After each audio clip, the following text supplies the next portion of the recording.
शालिनी भगिनी स्टार्ट பண்ணுங்க. नमस्ते भगिनी. नमस्ते भगिनी.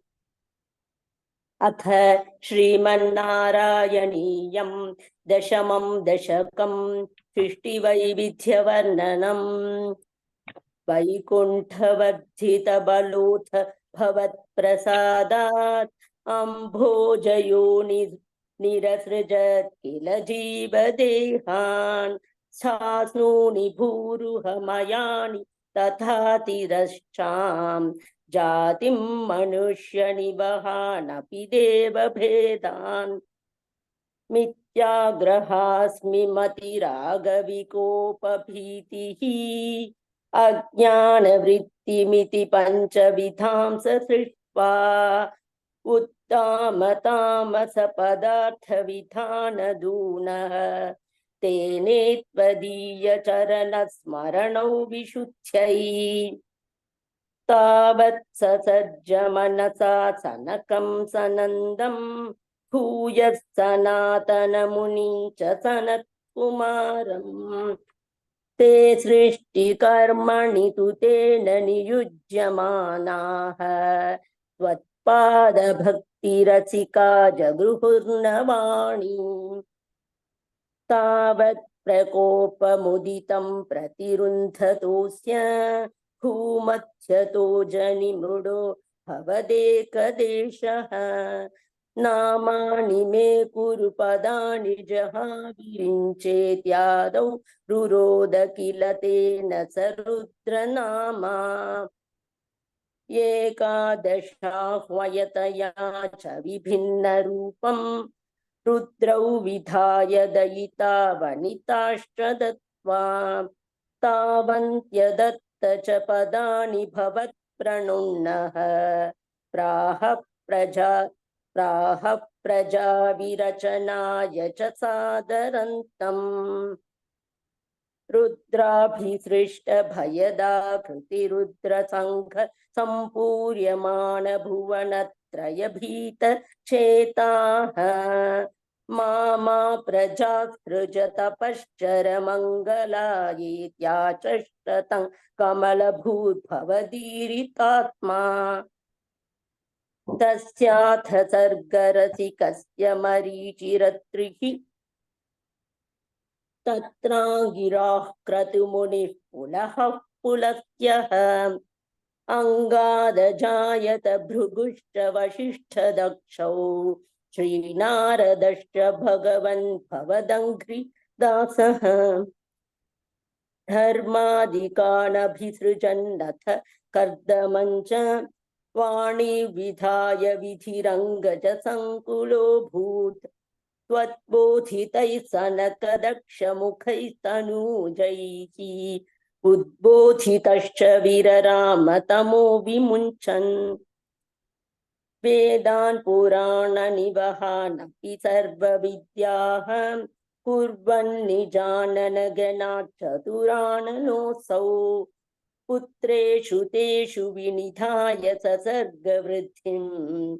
अप्राप्नुवंस्तव पदाम्बुजमाश्रितोऽभूत्. जानन्नुपायमथ देहमजो विभज्य. श्रीपुंसभावमभजन्मनु तत्त्वधूभ्याम्. ताभ्यां च मानुषकुलानि विवर्धयन् स्वम्. गोविन्दमारुतपुरेश निरुन्धिरोगान्. इति श्रीमन्नारायणीये सृष्टिवैविध्यवर्णनं नाम दशमं दशकं समाप्तं. नारायणाखिल गुरो भगवन् नमस्ते. नारायणाखिल गुरो भगवन् नमस्ते. Nice, Bhagini, chanted very well. First shloka, third pada, Bhagini. शास्नूनि भूरुहमयानि तथा तिरश्चाम्. Correct. That's all. Nice. Thank you. धन्यवादः. धन्यवादः.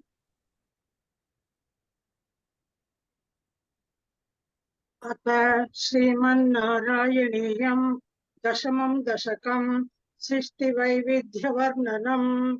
वैकुण्ठवर्तित बलोद भगवत्प्रसादात् अम्भोजयोनिरसृजत् किल जीवदेहान् चास्नूनि ब्रूह मयानि तथा तिरश्चाम् जातिं मनुष्य निवहानपि देववेदान् मिथ्याग्रहास्मि मदिराः विकोपभीतिः अज्ञानवृत्तिमिति पञ्चविधां च सृष्ट्वा उत्तामतामसपदार्थविधानगुणः तेने त्वदीय चरणस्मरणौ विशुद्ध्यै तावत् सजर्ष मनसा सनकं सनन्तं भूयः सनातनमुनिं च सनत्कुमारम् ते सृष्टिकर्मणि तु तेन नियुज्यमानाः त्वत्पादभक्तिरसिका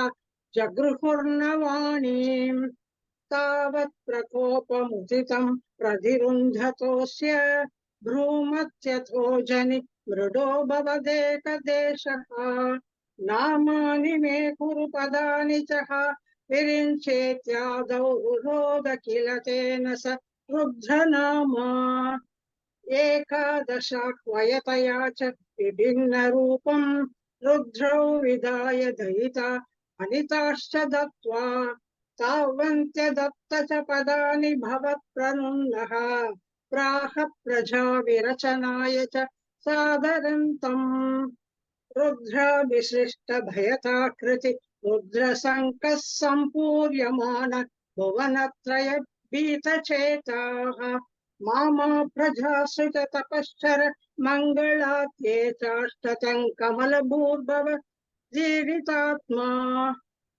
तस्याथ सर्ग रसिकस्य मरीचिरद्रिः तत्राङ्गिरा क्रतुमुनिः पुलस्त्यः अङ्घात जायत भृगुश्च वसिष्ठतश्चौ श्रीनारदश्च भगवन् भवदङ्घ्रिदासः धर्माधिकानभिसृजन्नत कद्धमञ्च वाणिर्विधाय विधिरङ्गज सङ्कुलोऽभूत् त्वद्बोधितैः सनकदक्षमुखैस्तनूजैः उद्बोधितश्च चिररामतमो विमुञ्चन् वेदान् पुराणनिवहानपि सर्वविद्याः कुर्वन् निजानन गणाश्चतुराननासो पुत्रेषु तेषु विनिधाय च सर्गवृद्धिम् अप्राप्नुवंस्तव पदाम्बुजमाश्रितोऽभूत् जानन्नुपायमथ देहमजो विभज्य स्त्रीपुंसभावम भजन्मनुतत्वधूभ्याम् ताभ्यां च मानुषकुलानि विवर्तयंस्त्वम् गोविन्दमारुतपुरेश निर्वन्धिरोगान् इति श्रीमन्नारायणीये सृष्टिवैविध्यवर्णनं नाम दशमं दशकं समाप्तं नारायणाखिल गुरो भगवन् नमस्ते नारायणाखिल गुरो भगवन् नमस्ते उत्तमं भगिनी थर्ड दशका फर्स्ट पाद भगिनी तावत् सजर्ज मनसा तावत् ससर्ज तावत् ससर्ज तावत् ससर्ज मनसा सनकं सनन्तं करेक्ट सिक्स्थ श्लोका थर्ड फोर्थ सिक्स्थ मामा प्रजासुज तपश्चर मङ्गलायेत्याचष्टतं कमल भूर्भवधीरितात्मा करेक्ट नाइन्थ श्लोका सेकंड पाद वेदान् पुराण निवहानपि सर्वविद्याः कुर्वन् निजानन गणाश्चतुराननोऽसौ that is ganacha not ganashcha ganacha ganachaturananosau निजानन गणाचतुराननासो correct nice भगिनी धन्यवादः धन्यवादः भगिनी।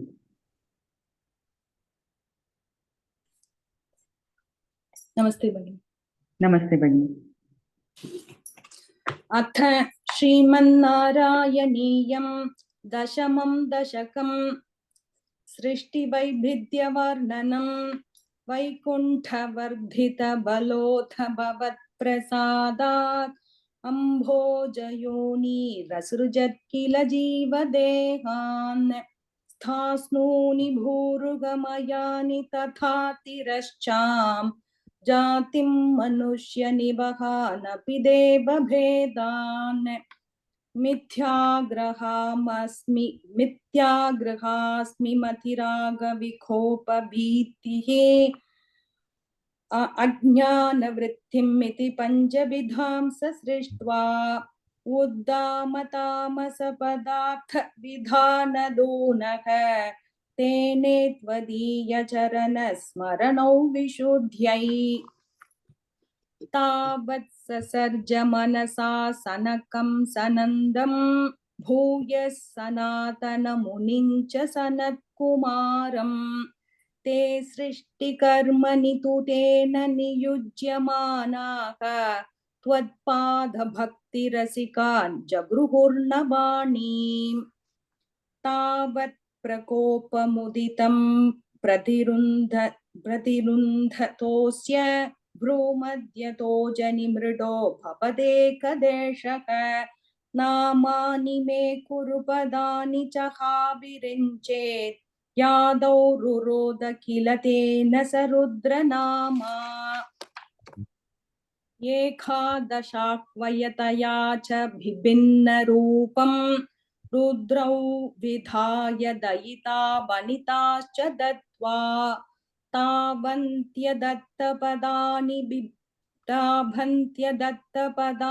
भवत्प्रणुन्नः प्राह प्रजाभिरचनाय च सादरन्तम् रुद्राभिसृष्ट भयदाकृतिरुद्रसङ्घ सम्पूर्यमान भुवनत्रयभीतचेताः मा प्रजासृजतपश्चरमङ्गलायेत् याचष्टतं कमलभूर्भवदीरितात्मा तस्याथ सर्गरसिकस्य मरीचिरत्रिः तत्राङ्घिराः क्रतुमुनिः पुलः स्फुलस्त्यः अङ्गादजायत ब्रहुश्च वसिष्ठदक्षौ श्रीनारदश्च भगवन् भवदङ्घ्रिदासः धर्मादिकानभिसृजन्नथ कर्दमञ्च वाणीं विधाय विधिरङ्गजसङ्कुलोऽधूत् त्वद्बोधितैः सनकदक्षमुक्तैः सनूजैः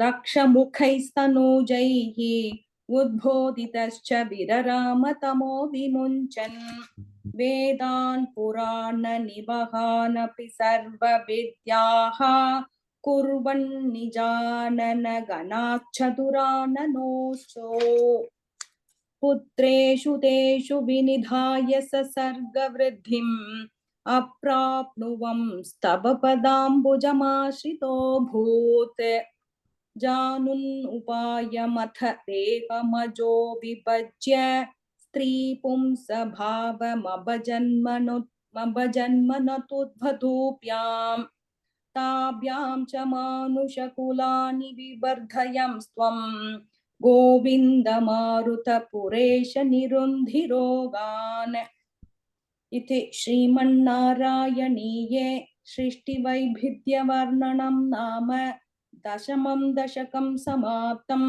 नारायणाखिल गुरो भगवन् नमस्ते नारायणाखिल गुरो भगवन् नमस्ते Nice Bhagini.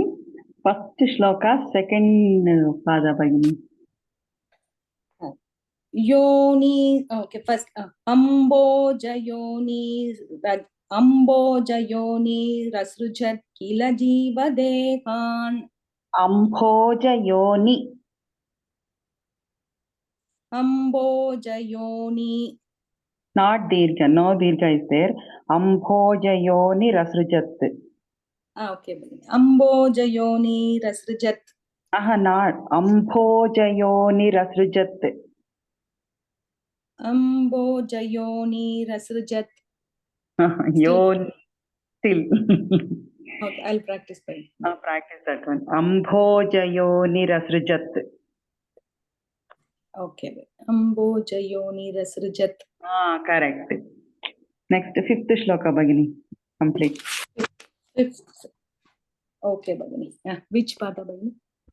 Complete shloka, Bhagini. Full sloka. Full shloka.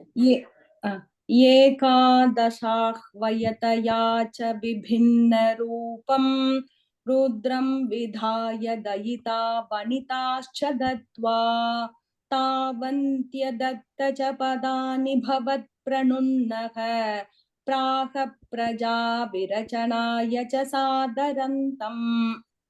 Now correct. Eighth shloka, third and fourth padas, Bhagini. Third and fourth, okay. त्वद्बोधितैः सनकदक्षमुखैस्तनूजैः उद्बोधितश्च विररामतमो विमुञ्चन्. In Udbodhita, first Alpaprana, second Mahaprana. Udbodhitascha. Okay. Udbodhitascha. Correct. Okay. 10th shloka, second pada, Bhagini. स्त्री पुंसभावमभजन्मनु तद्वधूभ्याम्. Correct. धन्यवादः. धन्यवादः.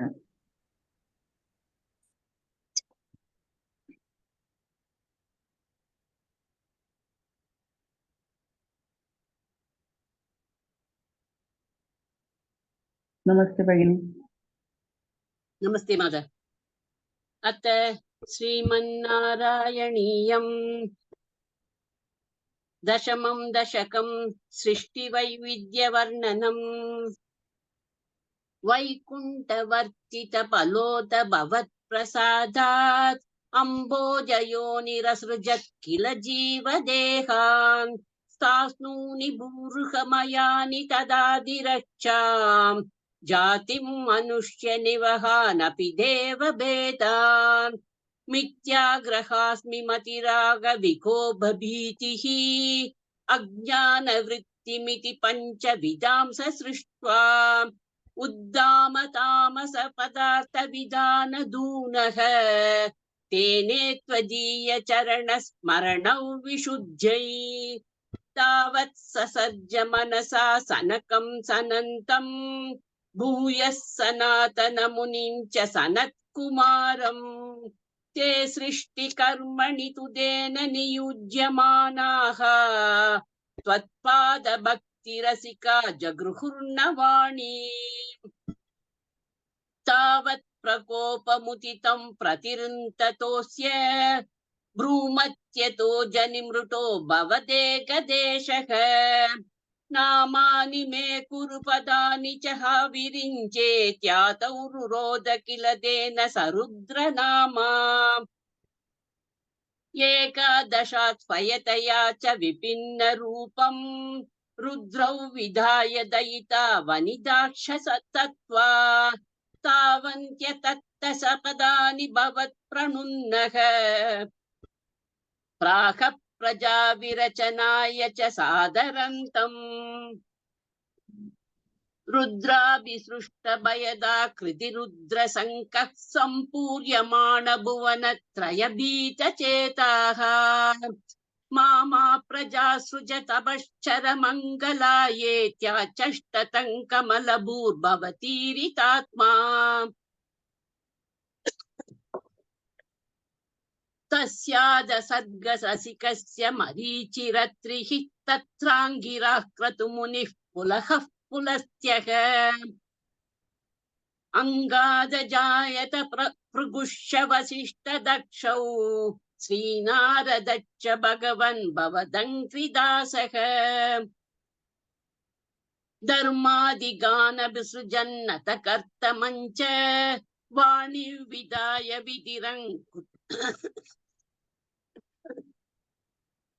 धर्मादिगान विसृजन्नत कर्तमञ्च वाणिविदाय विधिरङ्कज सङ्कुलोऽभूत् त्वद्बोधितैश्चनक तद्बोधितैसनकदक्षमुखैस्तनूजैः उद्बोधितश्च विरराम तमो विमुञ्चन् वेदान् पुराणनिवहानपि सर्वविद्याः कुर्वन् निजानन गणाच्चतुरान्ननोऽसौ पुत्रेषु तेषु विनिताय ससर्गवृद्धिम् अप्राप्नुवंस्तव पदाम्बुजमाश्रितो भूत् जानन्नुपायमत देहमजो विभज्य स्त्रीपुंसभावमभजन् मनुतत्त्वदूभ्याम् ताप्याञ्च मानुषकुलानि विवर्तयंस्त्वम् गोविन्द मारुतपुरेश निरन्ति रोगान् इति श्रीमन्नारायणीये सृष्टिवैविध्यवर्णनं नाम दशमं दशकं समाप्तम् नारायणाखिल गुरो भगवन्नमस्ते नारायणाखिल गुरो भगवन्नमस्ते Excellent, Bhagini. Chanted very.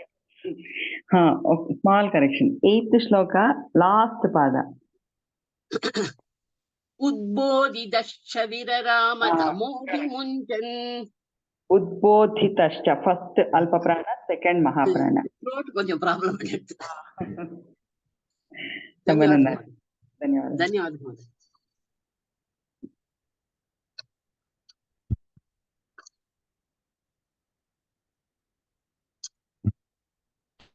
mother. Yes, Bhagini.